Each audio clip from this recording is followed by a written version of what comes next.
Hello, everyone, and welcome back to The Rundown, where we talk about 2A news and conservative views. I will be your host today, Craig DeLuz, coming at you from the West Coast, the left coast, behind the Iron Curtain, otherwise known as the Sierras. Now, once again, normally, I do not do this program by myself, but this week, well, Mikey P is off doing his thing, making his dollar bills, y'all, so I will not begrudge him. We will not begrudge him, because guess what? I'm not here alone. I got y'all. I got y'all tuning in. However you guys are watching, do us a favor. Make sure chime in. Make sure to chat. Now, folks, here's the deal. And this is the cool thing. Now, for those of you who are watching us via OpsLens, now, I can get all of the comments for everybody that's watching who's watching us live, except for the folks who are watching us on OpsLens. If you want to comment, here's what you got to do. You got to tune into, you got to go to Facebook. You can find us on Facebook. Go look for The Rundown, 2A News, Conservative Views. You can also comment on The Rundown, 2A News, Conservative Views on Twitter. I'll get the comments there. You can also comment on the program if you're watching it on YouTube. Now, there you want to look for 2A News. And when you go to the 2A News channel, then you will also find The Rundown, and you'll be able to comment there as well.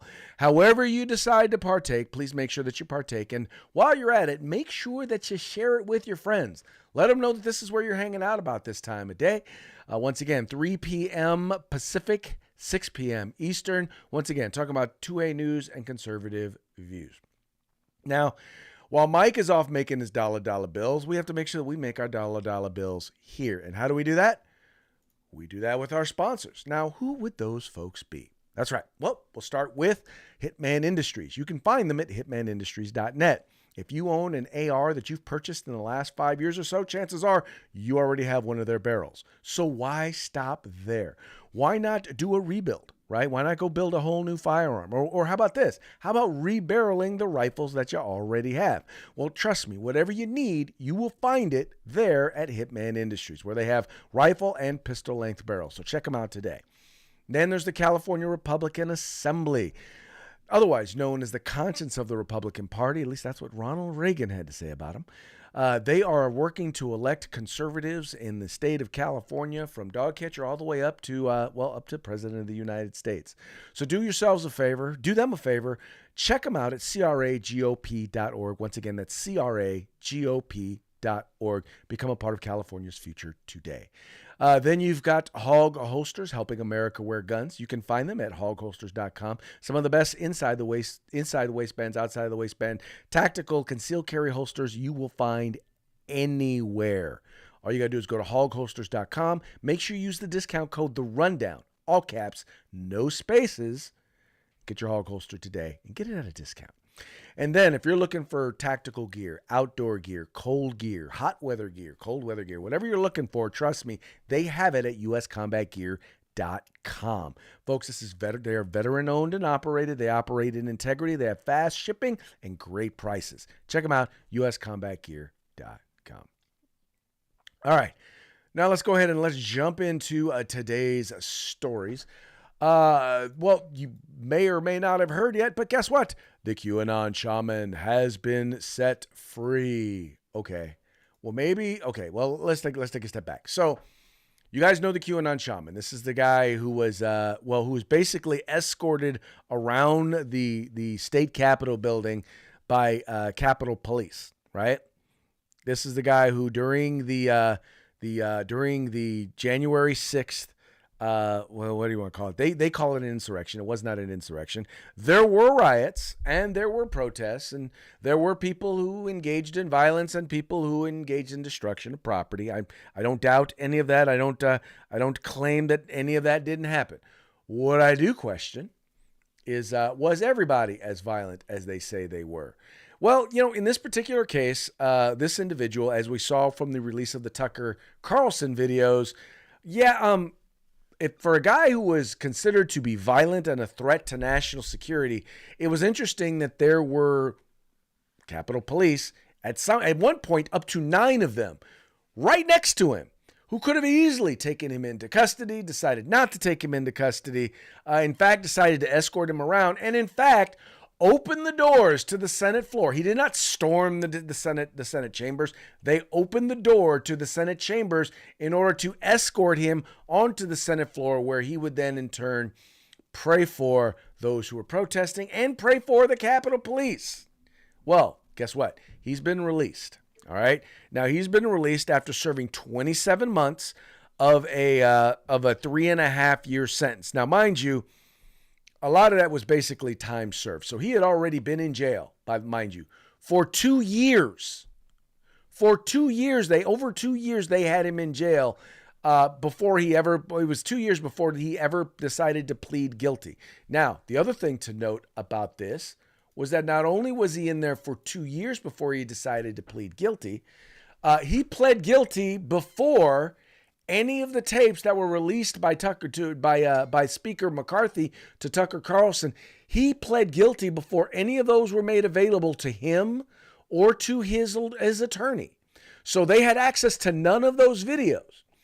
And then somehow, miraculously, after the videos are released, after he's pled guilty, and then after the videos released, now all of a sudden they're letting him out 14 months early, over a year early. Now, some folks say, well, that's not unusual. Well, it is unusual for people serving federal time. Most people who are sentenced to federal time serve almost all of their sentence. In this particular case, he was released. I think he served, in this case, it would be two-thirds of his sentence, maybe 60% of his sentence. I haven't done the math, but he hasn't served all of his sentence. He hasn't served the biggest time. The point that I'm making here is this: there's a reason why he was let out. There's a reason why he's been released. Now he's going to a halfway house, and in this halfway house, he's going to have to spend time in this halfway house. I don't know how much, but then he'll be on house arrest for another portion of his time out. But I'm guessing that they're attempting to do this in an effort to get him to slow his roll. Because right now, I really do think he needs to be looking at retrial. He needs to be looking at getting his conviction, or at least withdrawing his plea bargain. Because let's just be real, folks. A lot of times, what happens is they push on you, and they try to get you to plea. Because they're going to tell you, well, there's a good chance that you're going to lose, and if you lose, you're going to have to spend all of this time in jail. And when they withhold evidence, well, that's something pretty exculpatory. That's something pretty material. And that's, in essence, what we have here is we have a case where the state withheld evidence from this particular case, from this particular defendant. And he basically, not believing that he had that evidence, not knowing that he had that evidence on his side, he pled guilty. So it'll be real interesting to see what happens. Once again, it's important to note, they're saying, well, this really doesn't have anything to do with the videos. I don't believe it technically has anything to do with the videos. I don't believe that he got out because the state or the feds are admitting that they did wrong. I think he is being released, or is being allowed to be out. I think there is a bit of political pressure, because I believe that PR-wise, it looks really, really bad for them. And there has been a lot of public cry for him to be released. So anyway, I think this is more of a PR thing than it is a legal thing in terms of his getting released. But, anyway, there's going to be a lot more to be said about this, because I do believe that he's going to wind up getting this. I'll be interested to see. It depends on how much the lawyer can verify, or how much at least the state, the feds can say. The feds are going to have to say either they didn't have access to it and didn't know that it existed, which would likely be proven a lie, or they had it and they did not make it available to the defendant's attorney, or they did make it available, and the attorney is the shaman's attorney, Jacob Chansley, is lying, and they're going to have to, at least he's going to have to prove that they never provided it, or at least they're going to have to prove that they made it available. That's what they're going to have to prove. They're going to have to prove that they actually made it available. Anyway, we shall see. It is going to be interesting. The next case, we're going to be talking about another legal case, and this has to do with D.A. Bragg. You might remember he's the Manhattan DA that's going after Donald Trump. He was the one who was supposed to have Trump arrested. Wait, that was last week, right? Tuesday he was supposed to have him arrested. Has he been arrested yet? I'm still waiting. Bueller, has he in fact been arrested yet? No arrest for him. Oh well. Anyway, now it's looking more and more like their case is falling apart. It's looking like Stormy Daniels is the Stormy Daniels case is not looking so good to them. They're going to have a really, really hard time making a case. Now, they're saying it's because they need to bring other criminal charges. Now, here's the thing, folks, and once again, and I'll explain this to y'all. What they're doing is they're taking two crimes, one of which I believe is a federal crime, which is a federal misdemeanor. They're taking two misdemeanors. They are putting them together and saying that together they equal a felony, right? Now, last I heard, I didn't know the two misdemeanors equaled a felony, but evidently they thought it did. Maybe it's that Common Core math they're using there when it comes to legal proceedings there in New York. I don't know. But they're saying that, yeah, well, maybe we need more crimes. We need to prove that he's done, or at least we need to be able to accuse him of more crimes before we arrest him. Because they're like, that's not enough. It's like, okay, let's see, what else can we get him on? What, you know what? He did remove in 1998, he did remove a mattress to the tag from his mattress. I think we can get him on that. No, maybe. Yes, maybe. I mean, that's what we're dealing with here. They are literally, this is a guy who ran on the whole platform of, I'm going to put Trump in jail. That was his platform.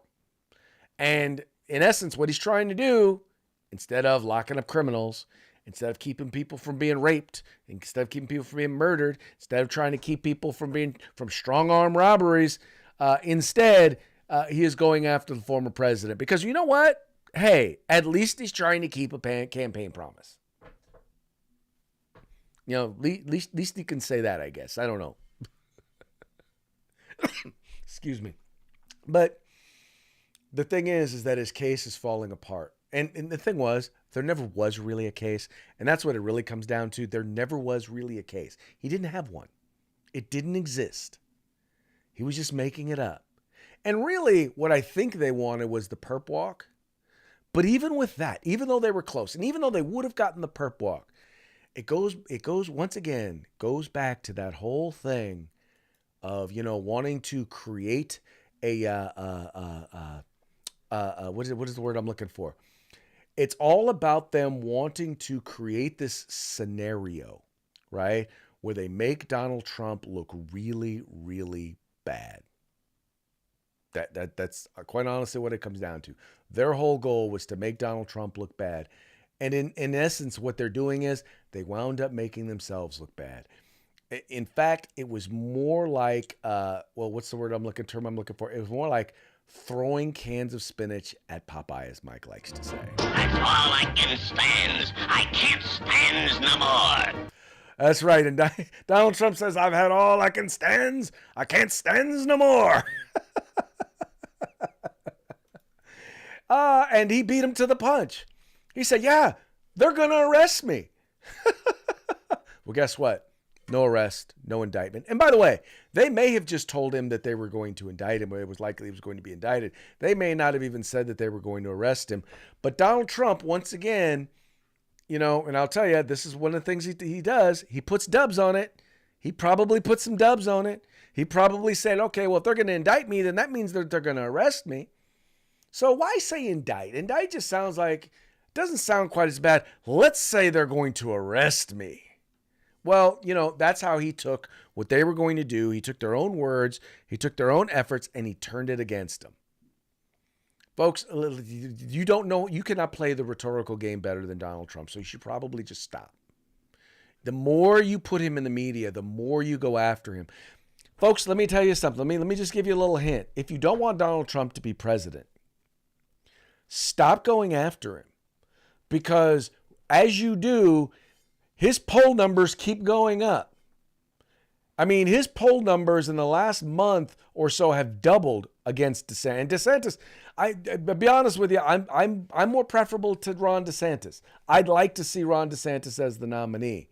But every single time y'all go after Donald Trump, you seem to give him more and more strength and more power. And you do so with some mistaken belief that that means you can beat. That means that you can beat him. Now, granted, there are people, just like there are people who, no matter what, will vote for Donald Trump. I also know that there are people who, no matter what, will not vote for Donald Trump. But I also recognize that there are a lot of people out there who didn't vote for Donald Trump in 2020 who are now looking at the state this nation is in, who are like, you know what?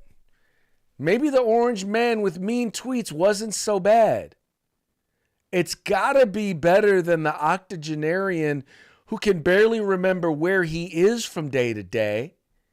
You know, that guy for whom English is a first language until he actually starts speaking it. Then it's almost like a second language. Probably better than him. And if it ain't him, who else you got? Come on. Who else you got? Who else you going to have run? You going to have Kamala Harris run? Good luck with that one. She's one of the only politicians more unpopular than Biden. How do you fail at a job where your only duty is to wake up in the morning and find out if the president of the United States is still alive? I don't know how you fail at that job, but she has found a way to do so. Anyway, I will move on. Y'all keep going after him and watch him become president of the United States again. And when he does, it will be all your fault. Anyway, moving right along, gun-grabbing Dems get nasty with Republicans. That's right. There was let me find this one right here. So there was a Democrat, and he, by the way, he's not the only one. There's this Democrat who, decided that he was going to get out and he was going to holler about Republicans and the Second Amendment, right? And talk about Republicans who are advocating for the Second Amendment. He decided to, you know what? I'll let y'all hear his words. What are they going to do about gun violence? Don't let them off the hook. If you don't ask them, it's on you. What are they going to do? They have control of the House. The American people need to know that they don't have the courage to do anything to save the lives of children. Most lawmakers just walked by, but Republican gun rights advocate Thomas Massie of Kentucky stopped to engage a moment and said arming teachers would make students safer.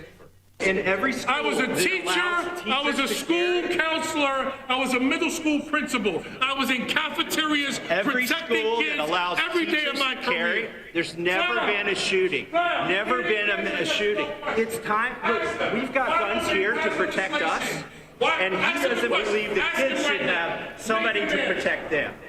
Every school that's allowed it has never had a shooting, not even an accidental discharge at any of the schools. Representative Massie is an ardent supporter of gun rights. In 2021, he posted a holiday message on Twitter featuring himself and his smiling family, all holding high-powered weapons. His message said simply, "Merry Christmas, Santa, please bring more ammo."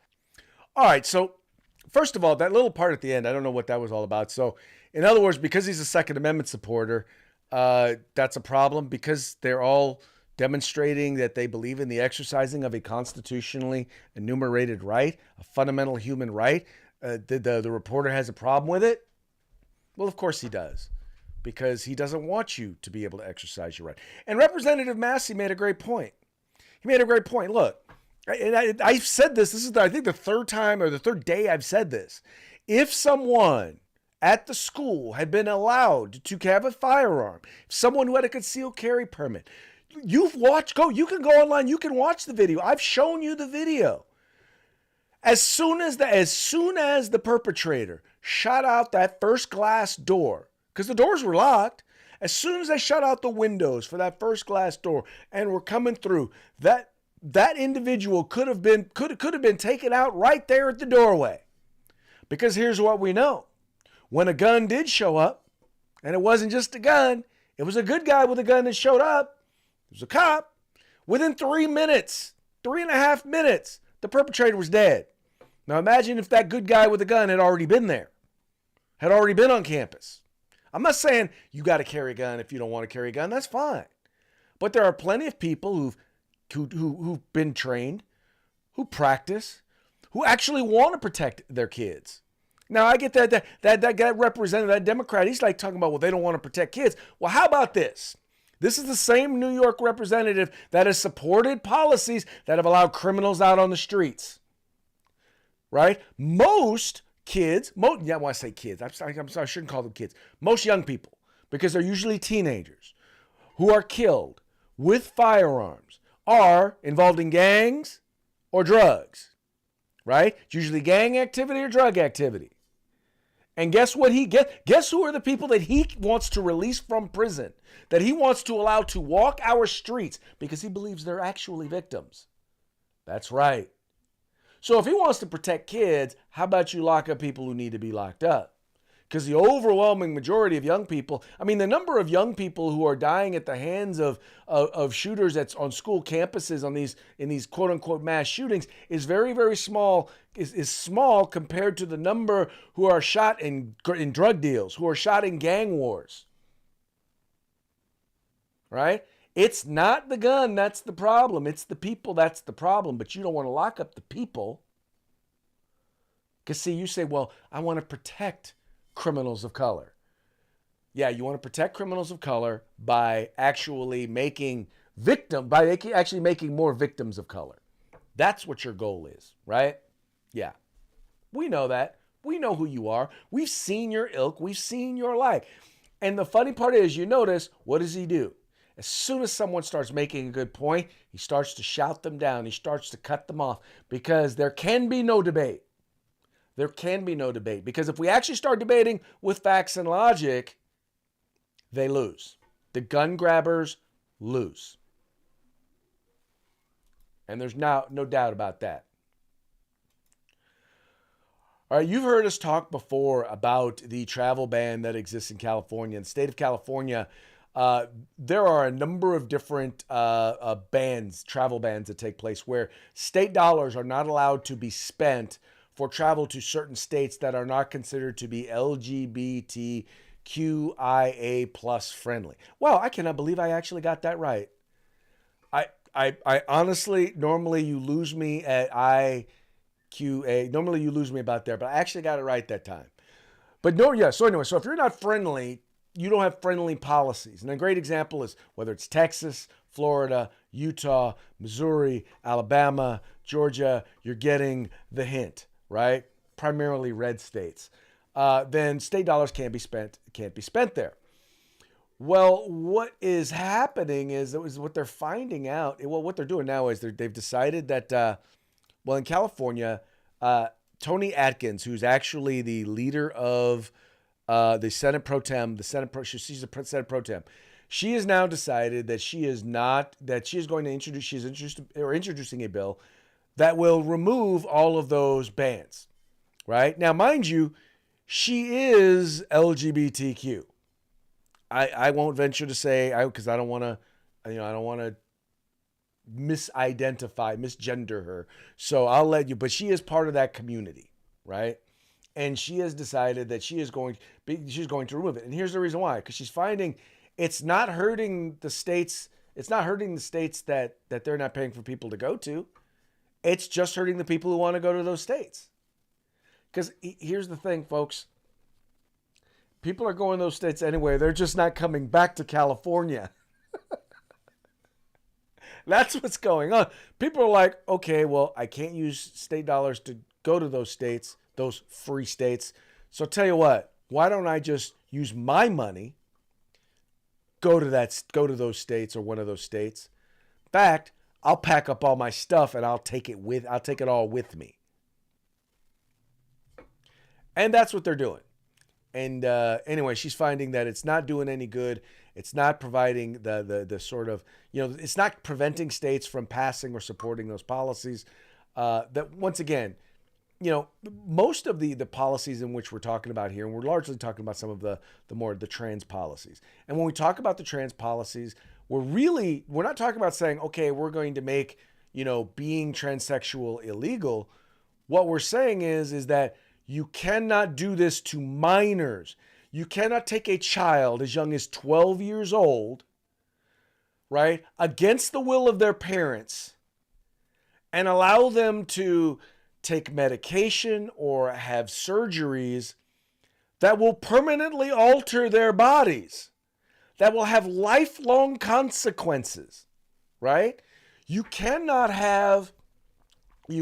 take males, biological males, and put them, in particular, post-pubescent biological males, put them in locker rooms with teenage girls and or put them in prison. People who are in jail right now in California, you've got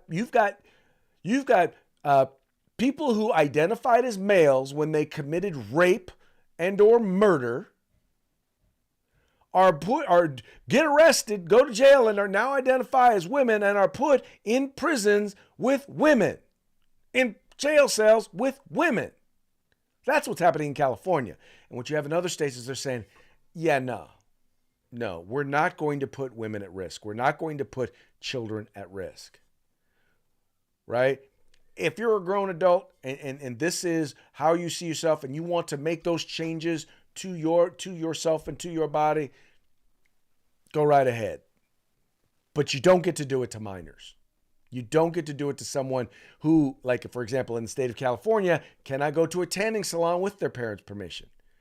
But in California, there's a bill right now that would say without your parents' permission. Matter of fact, a child can leave their parents. They can become a ward of the state and go and get all of the medical procedures they want to change their gender identity, all the gender affirming care that they want without their parents' permission. And people in other states are just saying, that's wacky. No, you don't get to do that. You just don't get to do that. Now, I know that there are people out there who are going to disagree with me. That's fine. You get to disagree with me. We're talking about protecting kids, and we're talking about protecting women from predators. Now, I'm not saying everybody who is transgendered is a predator, but I think J.K. Rowling's actually made a very good point. She had done an interview recently. Matter of fact, I'm not going to spend a whole lot of time. Maybe I'll try and bring it up for tomorrow. But the point that she made was, it's not like we're talking about just, males who have actually transitioned into women who have gone through the surgery and gone through the entire process. Now we're simply talking about someone who has just decided or can just decide, okay, today I am a male. I'm a female. And now gets to go into women's locker rooms and women's bathrooms, with, full everything that is included in being a biological male.